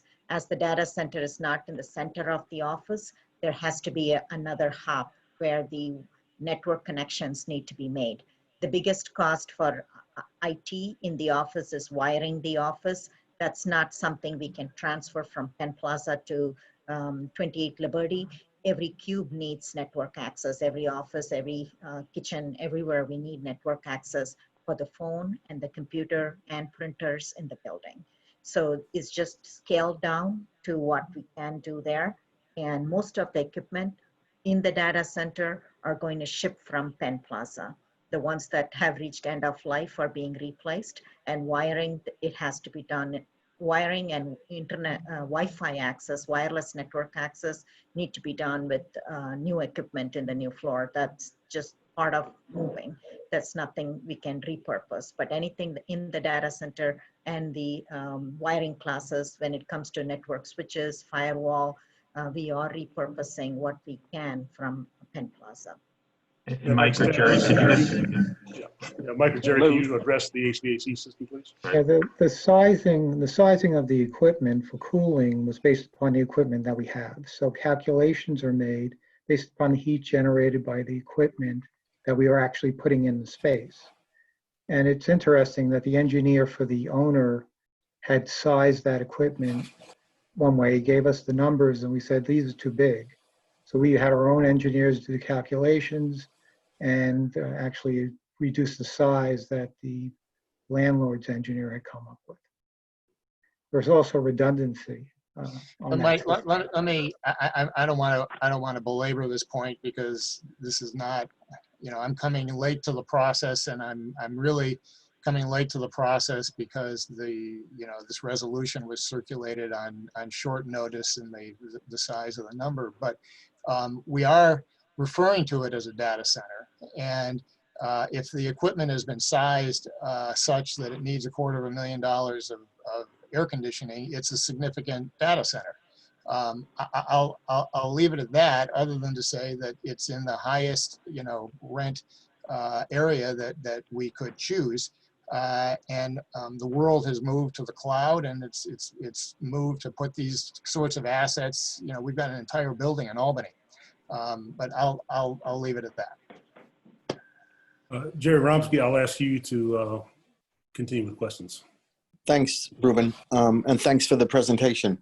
Just, I think, though, Ruben, for the benefit of the new board members, and just to sort of refresh the folks who were around last year, when we were looking, and when Gerard was looking for new space, we went to a number of different buildings, and I'm not going to repeat the whole history of how we got to 28 Liberty, but on the good side of 28 Liberty, and sometimes it's better to be lucky than good. What 28 Liberty offers us now is, one, a really sophisticated high-speed elevator system that will whiz you up to the 55th floor. And if you remember, Al, and I think Paul was with us at the time, Paul Ellis, we were amazed at how fast those elevators were, because when they retrofitted that building a number of years ago, where they basically tore it down to the core, they put a really high-speed elevator system in there. So that's obviously a good thing in the face of COVID-19. And I'm sure there are many, many, many other buildings, including over at One Penn Plaza, who would really rather have that elevator system than any other elevator system. So that's absolutely correct. And thank you, Jerry, for mentioning it. And I, and frankly, it was part of the process. I mean, did we say, oh, yes, a high-speed elevator system, we need it? But, in this day and age, that sort of works to our benefit. On the other hand, there's a lot of open space out on the deck, if you remember, which, again, in this day and age is a good thing. The other good thing is that the ventilation system in the HVAC system, not the sort of, I'm going to call them the auxiliary systems that you're talking about that are adding, I don't know, about $250,000 or so in regard to the data center, but the overall ventilation system that's in that space. And if you notice now more and more, to deal with COVID-19, the buildings are all looking at a more sophisticated high filtration system on the ventilation system. And Paul and Jerry can correct me if I'm mistaken, but I believe that ventilation system is as most advanced as it could possibly be in this day and age. And the filtration systems will be able to sort of handle the additional sort of HEPA filters that you're going to be putting in on the system. So that's sort of on the upside of sort of 20, of Liberty in the crisis. In regard to the cost, you know, I think you can really break the cost down into sort of two silos. One is the IT, and the IT sort of infrastructure cost, I think, as Jerry points out,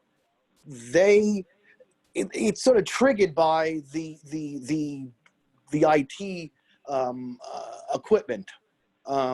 So, but just looking at it from my perspective, because I'm not an IT guy, I leave, you know, that was not in the assignment. You know, when I looked at the HVAC additional pieces, and thank you, Paul and Jerry, for getting that to me yesterday. You know, they're nothing that, you know, these are not like, you know, Mercedes. You know, they're a pretty decent additional auxiliary HVAC system. So on that end, they look okay. There's some other cost in there that Paul and Jerry are going to be getting to me over the next couple of days or so. And I'm not there to sort of be the auditor. I'm just there to sort of check and to sort of give my opinion on whether I think the costs are reasonable or not. So far, I don't see anything out of the ordinary. But again, I need some additional information, and when I get it, I'll report back. I guess the question on the IT, you sort of answered already, and if it's necessary, I guess it's necessary. I don't think I really can sort of make that judgment call. You know what I mean, Al and Ruben? It's really sure. I know exactly what you're saying. I get it. I mean, that's not what we, as Ruben pointed out earlier, and as you and I talk about all the time. We're not here to manage DASNY. Our job is to do governance work. So if staff believes that this is the right way to go, unless there is IT expertise on the board that would oppose that, then I think that it's our job to accept the proposition as it is given to us.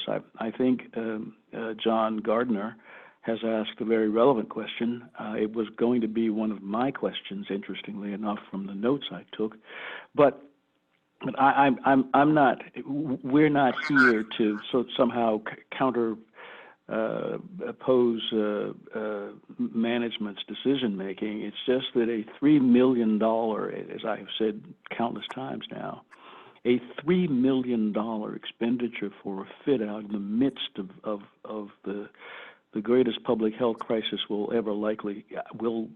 probably ever see, seems still to me to be a bit big. Ruben, you've given me a great deal of comfort in two things. One, that the number may be correct, but whether it's correct or not, splitting it into tranches is probably not the way to go, which for me has been a big concern. We're being asked as a board to approve a huge number at a time when people are looking at these kinds of expenditures and wondering, is this responsible? Is it prudent to do this? I'm talking about the 50,000-foot view, the overarching view. And Jerry, I applaud your questions. I believe that though you're not an expert in IT, and John Gardner, neither are you, although a more likely expert than either Romsky or myself, I want to make sure that in the final analysis, we can, without any question or reservation, justify the size of this decision. I mean, if the answer is $2,750,000 after this conversation, then maybe a lot of us will feel better. But if the answer is $3,250,000 after this discussion, maybe we should feel better, because maybe what staff has just done is to give us an opportunity to hear flat out, without any sprinkles on it, the reason for the number. And again, that was, as I've said to Ruben a number of times, it was my only concern. I think, Mr. Chairman, I appreciate that. I think that, a couple of things. One is, just so that everyone on the board knows, Mike and his team did go back to the landlord to see if we had any option to break the lease, for lack of a better term. And the cost of doing that is going to be untenable, shall we say. Okay. So that puts us into we have to move. We are keeping people at home as opposed to moving back into Penn Plaza to generate significant savings. We have to have a building that we can move into. The $3 million not to exceed number is the number that we will not exceed. We do have some contingency built into that number. We do have to bid out the furniture, although we've taken our estimates from the state procurement office, so we're very comfortable that that's where we are. But if over the next week or two we see that there's some places we could cut a little bit of furniture out, we will do that. But what I don't want to do is be in a position where we are stuck spending money without an office that is functional. And if we did not have money, or for a situation where from a budget perspective we're concerned about that, we may make some more dramatic decisions. But I think that in the current environment, we are making the most responsible decision. That is balancing what was originally proposed to me as about a $3.6, $3.7 million number. We've now got that, not to exceed $3 million by taking some things out and making some reconfigurations. Clearly, we, in the environment we're in, took into account, do we need to change some design things for COVID? For the safety of our employees, do we need to do some things different as far as setting up the office? And all of those things are built into this decision. And so, I know that from a raw number perspective, it is large. We could have brought to you, $300,000 for this and $400 for that over a couple month period of time, if we had the luxury of getting these numbers back in March and April when we thought we would. We don't have that luxury. We did not get them. We've been working overtime, if there is such a thing, on getting to where we get to now to get where we want to be. And so, again, I think it's, I certainly understand from the board's perspective, it is a lot to swallow. I understand that using the small p, if you will, politically, it doesn't feel like the right decision necessarily to have a $3 million number. But I think all of us would look back, if we don't do this, at a larger overall financial impact, as well as a much poorer execution on our move. Mr. President, thank you. Jerry, did you have other comments you wanted to make? I just was going to ask, if any of the other board members, the newer board members, had any questions of sort of how we got to the point where sort of the lease and how we ended up on the 55th floor or anything like that.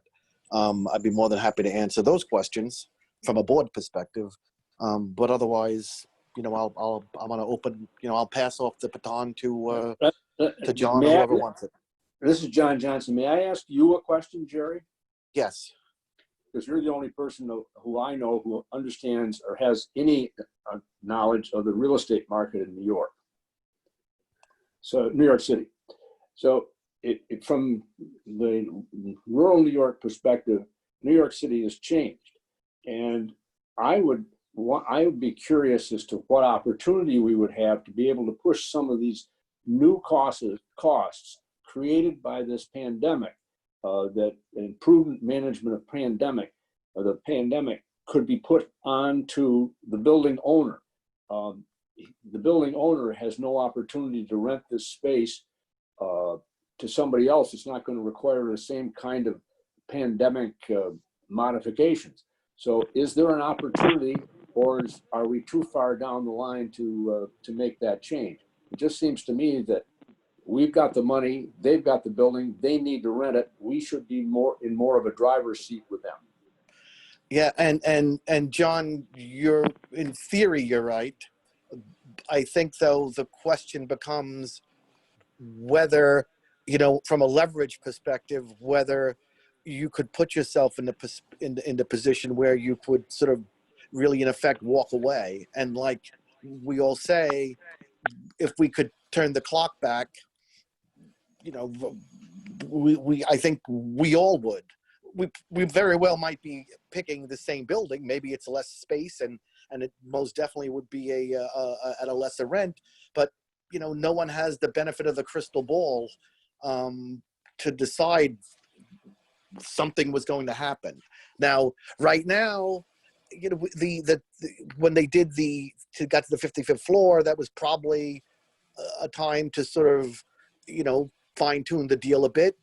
But for whatever reason, the IT, because the furniture stuff was always on us. I mean, the fit out of the furniture was always going to be a DASNY expense. It's sort of the other stuff, the IT piece that in turn then triggers the requirements for additional HVAC and additional electric and certain other additional requirements. And I would say, by the way, that Paul and Ruben are correct. It's not, and I had the benefit of looking at the entire list. It's not like they, we're going to the model home and putting all of the high-end options in. It's just a matter of the timing. The timing doesn't work out for us right now, unfortunately. If the stuff is necessary, you're probably stuck with it. It's not a good answer, but it's probably the answer. And John, just so you know, Jerry did bring this. That's a similar question, maybe phrased differently, but the same response. Paul went back and pushed the landlord. The landlord pushed back. We've had the tough conversations. I think that if we wanted to pursue anything in more detail, given that we've already signed a lease and given what Mike has told us, it would be a potential legal solution as opposed to a business solution because our leverage is very low. And Mike, we also asked him to do some legal analysis on that, and he's not optimistic about our ability. So we would probably spend more money than we would save by trying to push the landlord to make changes or to modify the lease or to walk away. So again, I think it's a good question. I want you to know that Jerry asked the question. Paul pushed the landlord. Mike has looked at legal analysis. So it's not as if the staff just said, oh, well, we got this lease, let's keep moving. We all recognize we're in a different place, and we've tried to use whatever leverage we can as well as our own internal prudency to get where we need to get to. And again, I know we're in a different place, but that's just where we are. No, Ruben, you're getting right to the heart of that you are answering my question, because as Jerry just said, so much flows from the decision to put the IT in that space. I don't think we're going to save money on furniture or carpeting or anything like that. I mean, it'll be de minimis, but when you put a data center on a floor, that requires air conditioning and wiring, and and there's just a lot that flows from it. And really, the reason that I'm raising it now is it wasn't clear to me that this was actually part of the lease, that because it's coming up now, and as you said earlier, these changes they didn't emerge because we went into the lockdown and there was the pandemic and everything got slowed down, but now they're coming out, if we're bound to make them, if we're bound to do them legally, then so be it. But given the timing of this and the way it's kind of coming out, I wondered whether we were really bound and whether we could go back and look at that technical decision and decide, all right, we're gonna rent the same amount of space, we're gonna buy the same furniture, but we're just not gonna put a data center in there. And again, John, I appreciate that. I think that Ann has done a good job of explaining what our data center function is. We have a couple of options with the data center. One, we could certainly lease that equipment versus purchasing it. Just from a cost of capital perspective, and given that we have the funds and the fit fund to do it, I think we should do it as cost of capital perspective. Second is, I can commit to the whole board that I will go back and push Ann and her team to make sure we're not getting anything that we don't absolutely need to function in the office itself. But we have gone to an internet-based phone system and a high reliance on Wi-Fi and internet connectivity. And as you know, a lot of our New York office personnel is in the design business, and so they need the speed and such that is required. But we do not have any redundancy in the office now, in the office in 20th Liberty that we have now in New York City. We replaced all of that because you probably remember historically the redundancy was in the city, and the decision was made really quite candidly outside of this decision. It was deemed as more prudent to have a data center backup in a place like Rochester, no offense to Rochester, in a place like Rochester than it was in New York City. And so we made that decision and made that transition before. So again, I just want to be clear from the board's perspective, and I know that you all recognize this, but we have a couple of new board members. I've been extremely impressed with the staff and how hard they have worked to make this happen. And we've asked the questions, we've pushed the buttons, we've asked Mike the legal questions, we've recognized that we're in a different situation. I feel like we are in a position where if we do something different than this, other than maintaining prudence over the actual purchase costs and making sure we don't go in excess and try to get a number that is less than this and not go into our contingency budget, and be sure we're not sloppy about not paying attention to all the implementation of this, which in a good time, sometimes people are, right? In good times, sometimes you might run an expense that you didn't anticipate. But from my office on down, we're all very focused on this and working hard to make sure that it's as prudent and efficient as we possibly can. Hey, Ruben, the delay in the design of the data center, that was related to COVID-19? I mean, yes. I'm sorry, Jay, I didn't mean to cut you off. Yeah, no. I know, but is that the build out, which sort of let's call it. That's what's triggering a lot of this, right? Right. What happened is just take me through the timeline so I digest that. I get it. I'm going to pull something up, and I'm going to. It's bad luck, guys. But go ahead. I'm going to spare you having Mike give the full legal analysis, although he can certainly do that.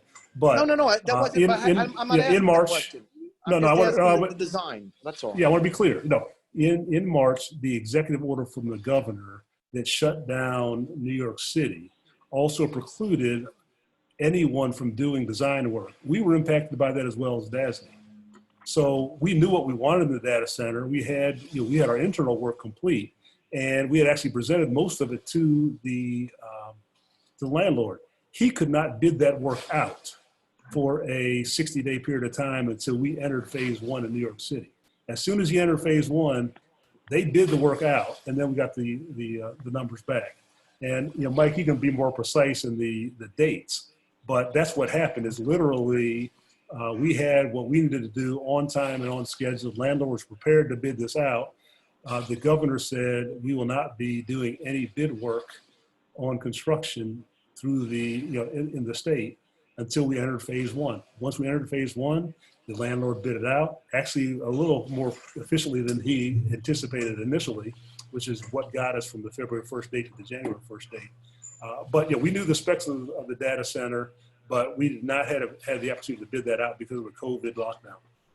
Right. Can I just add, Ruben, to that? I mean, we were like the landlord was, struggling to get, contractors. The labor supply was in question. Material supplies were in question.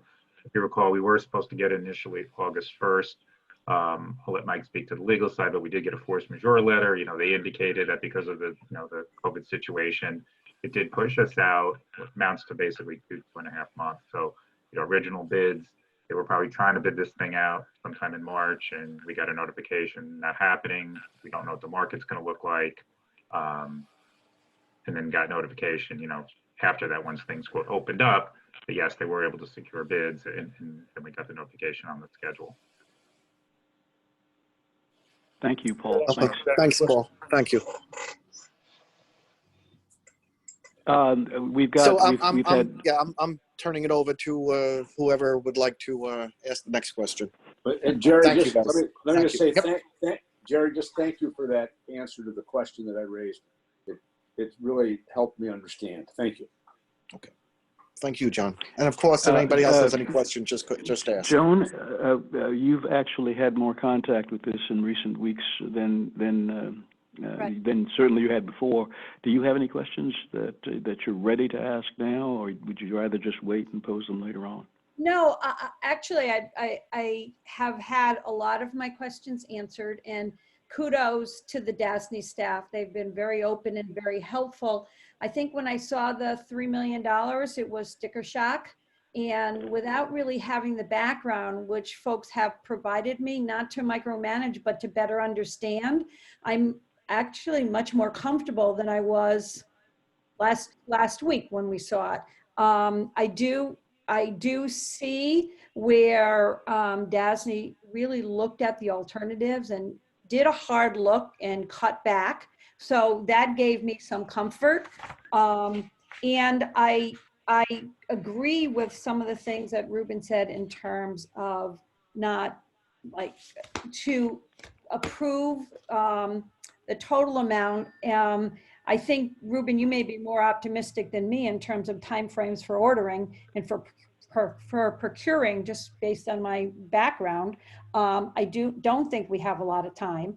But I do think it would be helpful for the board to have some of the material that you had shared with Jerry and I to get a better sense of what was in there, what was taken out, because that has given me much more comfort. Okay, John, we'll certainly present all of the information we sent to each of you, and it is quite dense, but we'll send it to the full board. Oh, go ahead, sorry. No, I was going to say, our goal here is to make sure that everyone has the information they need. And I'll apologize for the last time.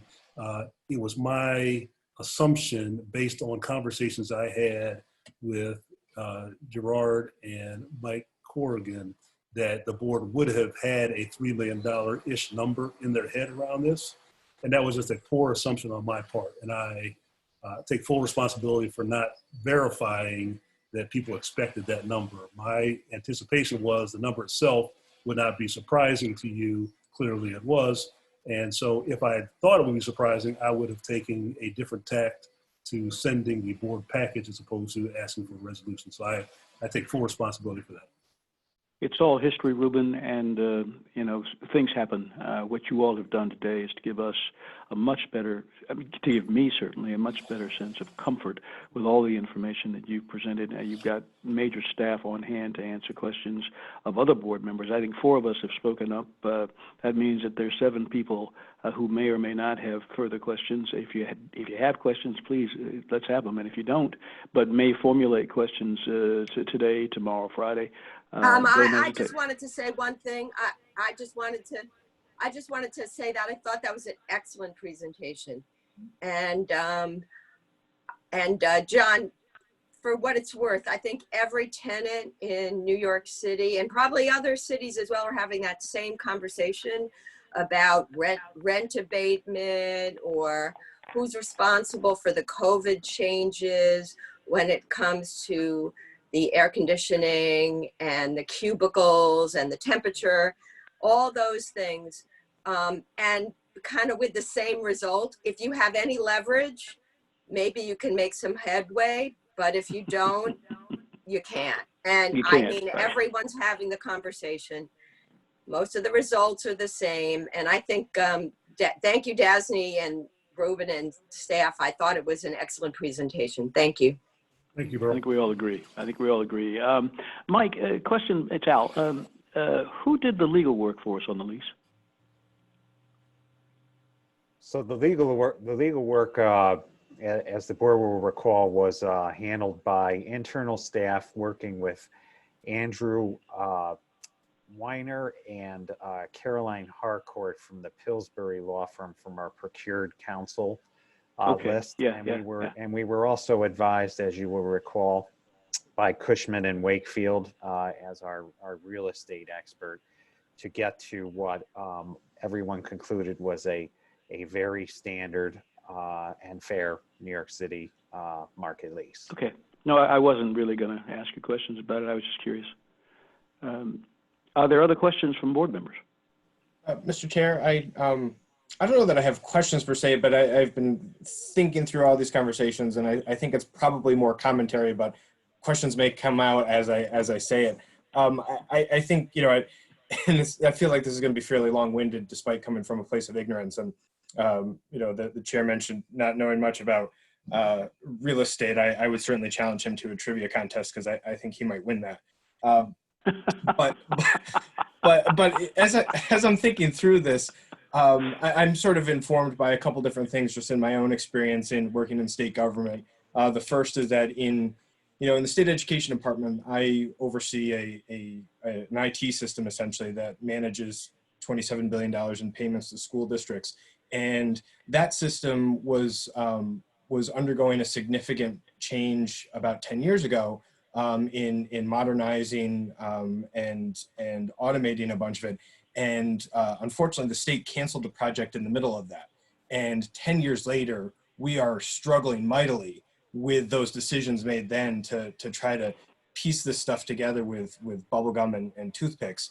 And it's a real challenge. And now we're in a position where, we're the ability to get this fixed at any point in the near future has completely evaporated. And so I'm mindful of taking your opportunities when you have them, so that you don't put yourself in bad positions down the road.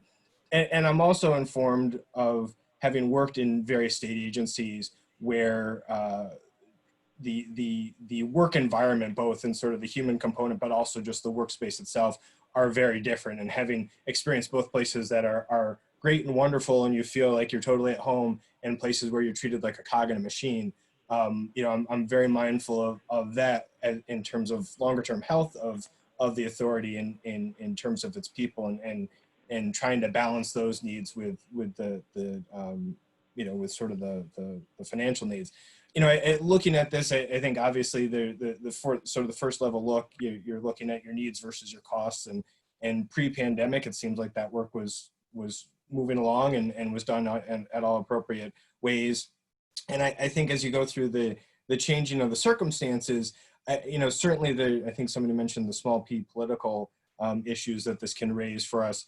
But I think the fundamental question really is one of if that needs and cost assessment was appropriate already, if to the extent any changed circumstances have changed your fiscal capacity, that's really the time to look at that. And I think in this case for us, it seems like the answer is probably no. I mean, there's certainly some longer tail risks on some of our clientele in terms of what they're going to be doing in the future. But where it seems to me where the authority stands today, we have that ability. I know in my own personal life, I kept my kids home for 3 months. I still paid the daycare because when we came out of this, I wanted the daycare to still be there. And I think I could have, in the short run, it would have been nice for me to save the money and not pay them. But if I and others were doing that for 3 months and the place went out of business, when I started going back to work, we would have been stuck. So it was important to me, even though, the short-term financial cost didn't make sense rationally. And so I think when you put that context in, then my inclination in these types of things is then to lean towards not changing your plans so long as you're not putting yourself in a position of inadequacies in the future. I think to the questions that have been raised about the IT structures and things like that. So I think altogether this, I think one could go through these tests and come to different conclusions. But I have to agree with Al's point about governance versus management. And I think, the staff have done a good job of laying out the work that is done and anticipating those questions. And so, trying to balance that and having been micromanaged many times in the past, I want to take this opportunity to try to be more on the governance side. And then lastly, just sort of a general observation. I think the last meeting we had in person, I had the opportunity to go to 28 Liberty for a totally separate meeting after our board meeting.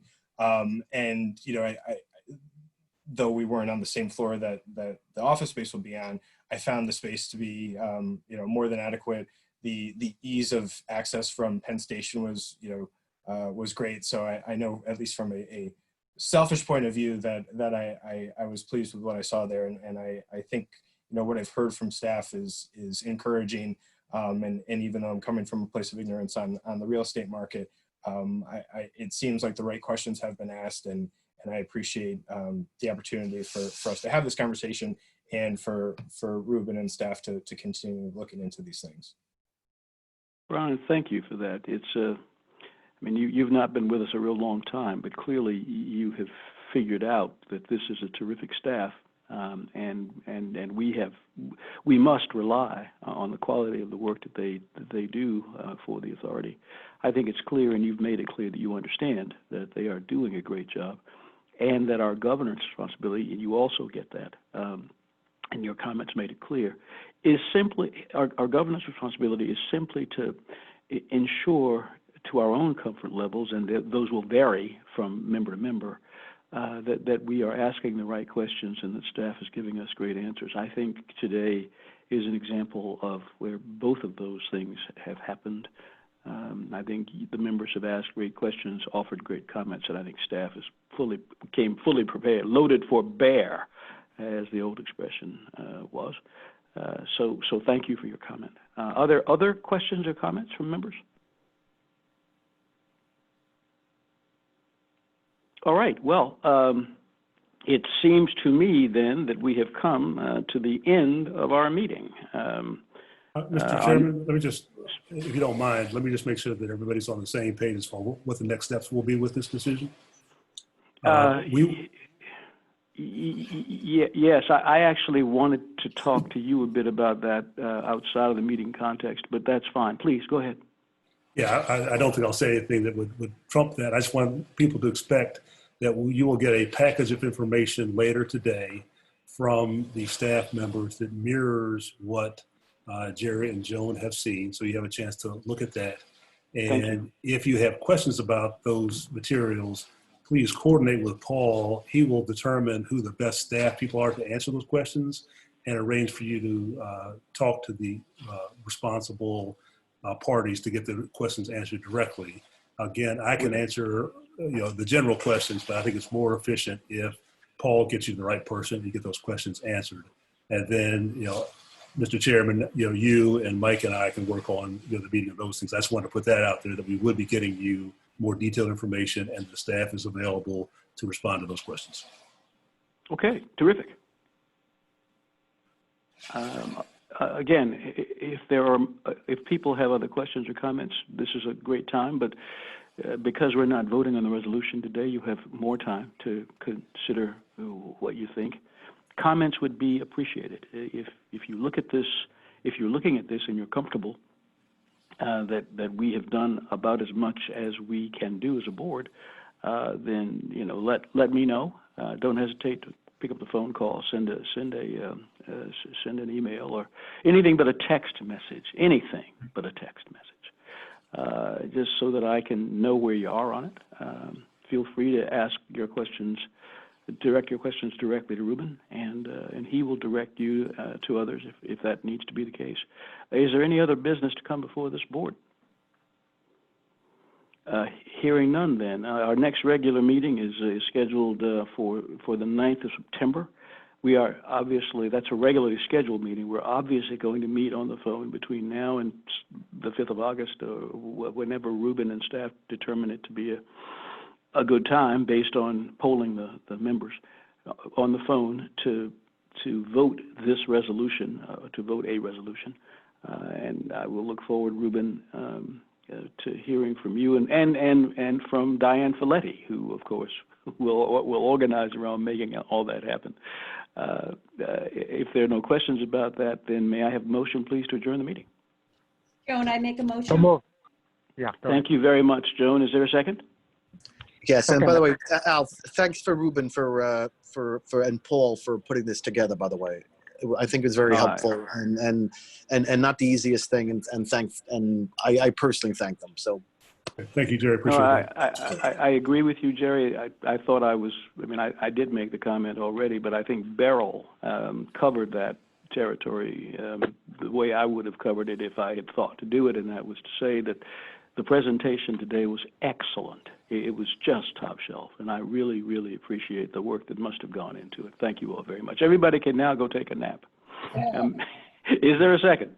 But hold on, Al. I gotta close on one thing, Al. Yes, sir.